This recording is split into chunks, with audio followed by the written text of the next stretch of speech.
सब ट्रायल के बारे में बताया कि 4 तरह का ट्रायल होता है, सेशन, वारंट, समन, समरी। और सबका ब्रीफ में हम बता चुके हैं क्या क्या प्रोसीजर प्रावधान है। अब उसका हम एक कंपेरेटिव चार्ट बना देते हैं जिससे कि स्टेप बाय स्टेप लिखने में आसानी हो, और उसको एक बार किताब से देख लो कि समझ के तो आसानी से लिख दोगे। तो पहला स्टेप हम लिया है अपीयरेंस। हर केस में सब में एक ही होगा, अपीयरेंस होगा। whenever accused is appears or is brought, appears माने सुमोटो अपीयर, ब्रॉट माने मान लिया कस्टडी में है, अरेस्ट हुआ तो उसको लाया गया। तो पहला केस है सब अपीयर होगा। तो अपीयरेंस सब में है, कॉमन हुआ सब। सेशन में भी है। सेशन में खाली एक डिफरेंस है, अपीयरेंस आफ्टर कमिटमेंट। सेशन में खाली एक ऐड हो जाएगा आफ्टर कमिटमेंट। कमिटमेंट का हम बाद में बतावेंगे, लेकिन इसमें एक एडिशनल है कमिटमेंट, अपीयरेंस आफ्टर कमिटमेंट। अब बकिया सब में अपीयरेंस है, अपीयरेंस है, अपीयरेंस है, अपीयरेंस। सब में अपीयरेंस होगा। अपीयरेंस कंप्लीट हो गया, एक स्टेप खत्म हो गया। और दूसरा है हियरिंग एंड डिस्चार्ज। तब उसके बाद हियरिंग होता है, चार्ज पर हियरिंग होती है। उस मोर और लेस सब केस में सम्मन छोड़ के, सम्मन समरी छोड़ के सब में चार्ज पर हियरिंग होती है। तो सबका सेक्शन लिख देते हैं, एक बार देख लेने से आसानी होगा। जैसे सेशन में है, सेशन में सेक्शन 226, इसमें चार्ज पर हियरिंग होगी।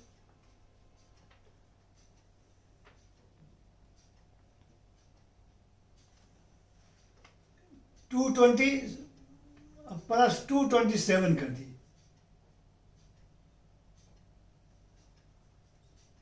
नहीं काट ही दो। इसमें सेक्शन 227 में चार्ज पर हियरिंग होती है और डिस्चार्ज, अगर मैं एविडेंस नहीं रहा तो डिस्चार्ज हो गया। उसी तरह वारंट ट्रायल में 239, वारंट ट्रायल में पुलिस रिपोर्ट पर है तो 239। कंप्लेंट्स में है 245। समन्स में है हियरिंग चार्ज पर नहीं होता है, डायरेक्ट चार्ज फ्रेम तो नहीं कहिए, एक्विजिशन एक्सप्लेन होता है। एक्विजिशन माने एक चीज हुआ जो उस पर चार्ज है उसी को एक्सप्लेन किया जाता है। इसमें फॉर्मल चार्ज फ्रेम नहीं होता, इसीलिए चार्ज फ्रेम नहीं लिखा था, एक्सप्लेनेशन एक्सप्लेन किया जाता है एक्विजिशन कि आप पर यही चीज़ इसमें भी होगा, समरी ट्रायल में भी। तो चार्ज पर हियरिंग हुआ, ये डिस्चार्ज हुआ, यहाँ इसमें डिस्चार्ज का प्रोविज़न नहीं है। ये दोनों में नो प्रोविज़न डिस्चार्ज, ये बकिया ये तीनों में डिस्चार्ज का प्रोविज़न है। एक नेक्स्ट, अगर डिस्चार्ज नहीं हुआ तो चार्ज फ्रेम होगा। तो चार्ज फ्रेम होगा इसमें 228, 228, इसमें 240 और इसमें 246 चार्ज फ्रेम हो गया। इसमें तो एक्विजिशन एक्सप्लेन बताया कि वो 251 में हो जाएगा, इसको रखोगे 251, 251 ठीक। एक्विजिशन इस पर हो गया। अब सब में है कि अगर चार्ज फ्रेम हुआ तो उसको एक्सप्लेन किया, read over to the accused and explain, उसको रेड ओवर किया गया। अगर वो प्लीड गिल्टी है तो सब में प्लीड गिल्टी का है। इसका हो गया 220, प्लीड गिल्टी हुआ 229, ये हुआ 241, ये हुआ 246, ये हो गया 250। एक मिनट,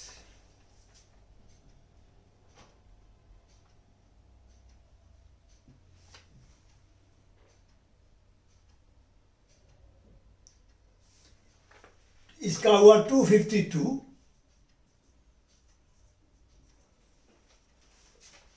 तो देखें कि प्लीज गिल्टी सब में है। तो प्लीज गिल्टी का हुआ, अगर कहता कि हम गिल्टी हैं तो द कोर्ट में कन्विक्ट हिम, यही प्रोसीजर है। और अगर कन्विक्ट नहीं हुआ तब चार्ज फ्रेम होगा, रेड ओवर होगा। तो इसमें खाली इस समय जो फर्क होगा वो हम बाद में बता देंगे, जो कॉमन है सब में वही बता दें। फिर एविडेंस फॉर प्रोसिक्यूशन होगा,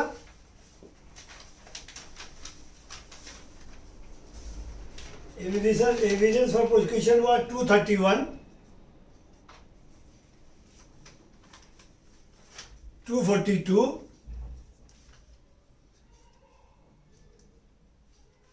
246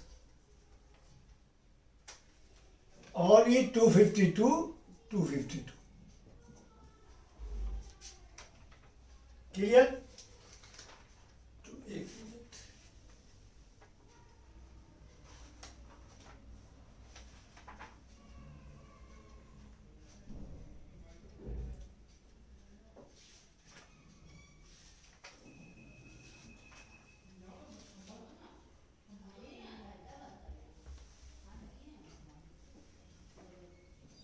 एविडेंस ऑफ प्रोसिक्यूशन 254, 254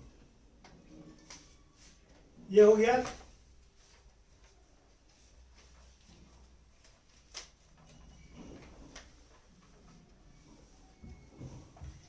और एविडेंस फॉर डिफेंस 233,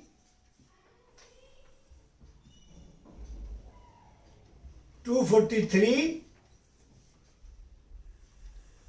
244 नहीं 247, सॉरी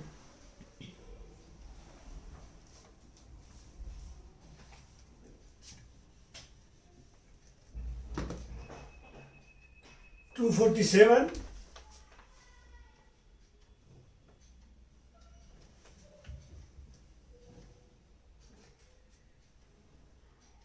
254, 254। उसके बाद जजमेंट हो गया 235, 248, 248, 255, 255। ये जनरल सबका कंपेरेटिव चार्ट। अब कहाँ कहाँ पर थोड़ा थोड़ा अंतर है उसको हम बता देते हैं, वेरिएशंस। जैसे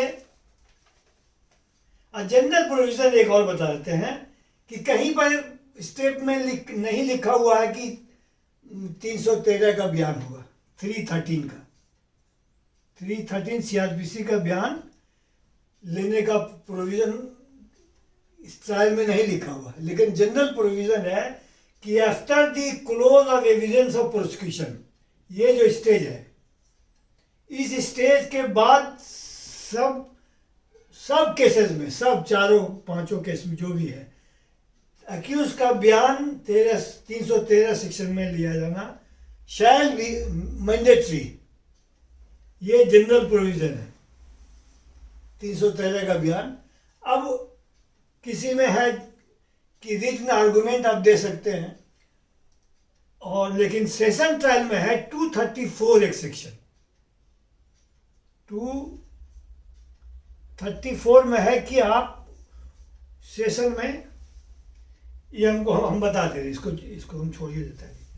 तो जनरल प्रोविजन में ये है कि बयान आपका लिया जाएगा अक्यूज का सभी केसेस में, सभी ट्रायल में। 5 तरह का बताया, पांचों में बयान ही मस्ट मैंडेटरी। अब वेरिएशन कहाँ कहाँ है, जैसे सेशन ट्रायल में सेक्शन 225, 228 का क्लॉज 1, 230, 232, 234, ये 5 चीज इसमें ऐसा है जो किसी ट्रायल में नहीं। ये 5 सेक्शन, जैसे 225 क्या कहता है कि prosecution must be conducted shall be conducted by the public prosecutor. ये किसी में नहीं लिखा हुआ, ये हुआ ये 228(1) में है कि अगर exclusively triable by court of session नहीं है तो case shall be sent to magistrate for trial. ये किसी में नहीं है, केवल सेशन में। 230 में है कि एक डेट फिक्स होगा for the evidence of prosecution. ये किसी में नहीं है, किसी ट्रायल में नहीं है। 232 है कि अगर एविडेंस हो गया है लेकिन कोई एविडेंस ऐसा नहीं है जिससे कि आप केस को आगे बढ़ा सकते हो, तो एक ऑर्डर पास कर सकते हैं एक्विटल का। 232 में अगर सफिशिएंट एविडेंस नहीं है तो ऑर्डर सेशन कोर्ट पास कर सकती है, ऑर्डर ऑफ एक्विटल। और 232(4) में अलग से प्रोविजन दिया गया है, किसी में ट्रायल में नहीं है, कि आर्गुमेंट के लिए आप डेट फिक्स कीजिए, दोनों पार्टी को का आर्गुमेंट। ये 5 सेक्शन ये किसी ट्रायल में नहीं। अब दूसरा में देखिए,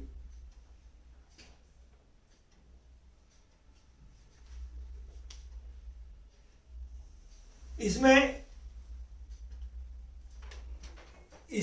एक सेक्शन है 238 और सब में नहीं है, इसमें भी नहीं है, सेशन में भी नहीं है।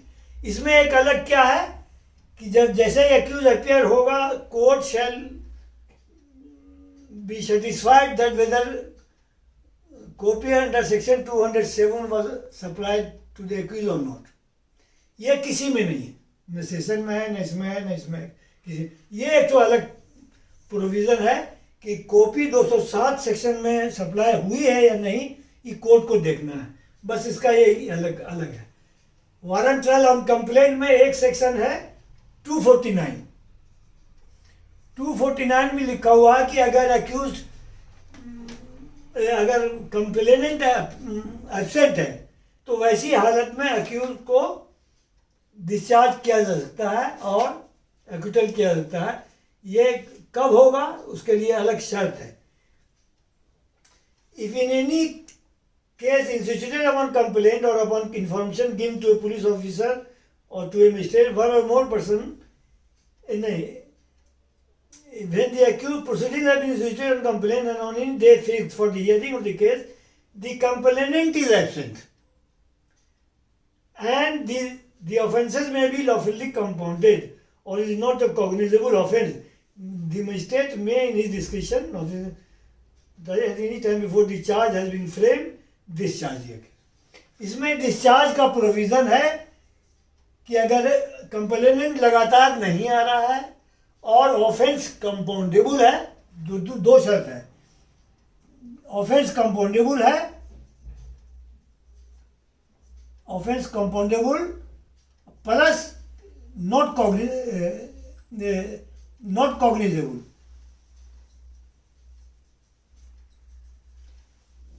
यानी नन कॉग है।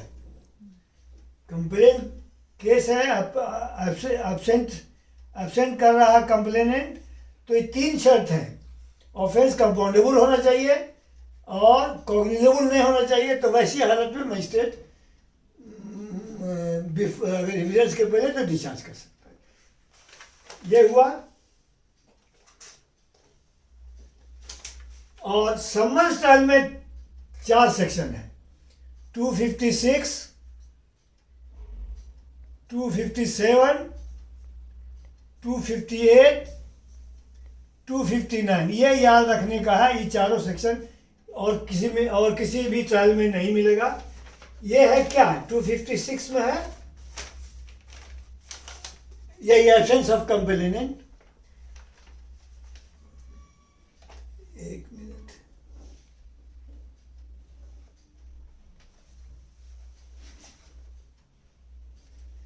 नन अपीयरेंस और डेथ ऑफ कंप्लेनेंट होता है तो क्या होगा?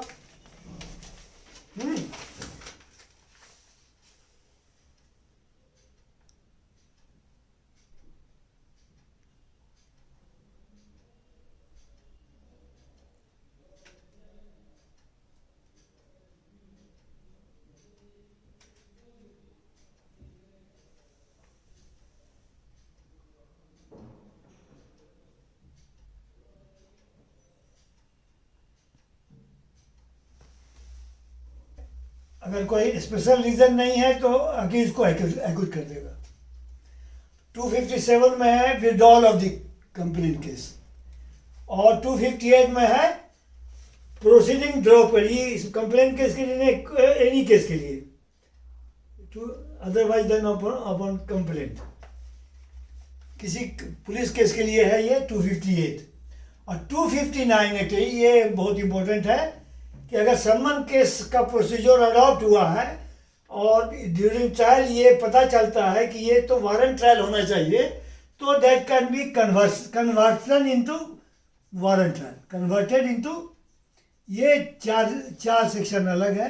ये 259 में दिया गया है कि आप समन्स ट्रायल से वारंट ट्रायल कन्वर्ट कर सकते हैं। यही कंपैरेटिव 4 बताया, और समन्स का तो अभी बताया आपको। 3 सेक्शन है जो हर जगह नहीं मिलेगा, 260, 261 और 262। ये 3 सेक्शन सब किसी ट्रायल में नहीं मिलेगा, ये 3 इतना इम्पोर्टेंट है। That's all. ये कंपैरेटिव चार्ट मेरे ख्याल से, अब बकिया जो बचा है मेरे ख्याल से नहीं बचा है ट्रायल में, जो होगा बाद में देखेंगे उसको, इम्पोर्टेंट। Okay, thank you.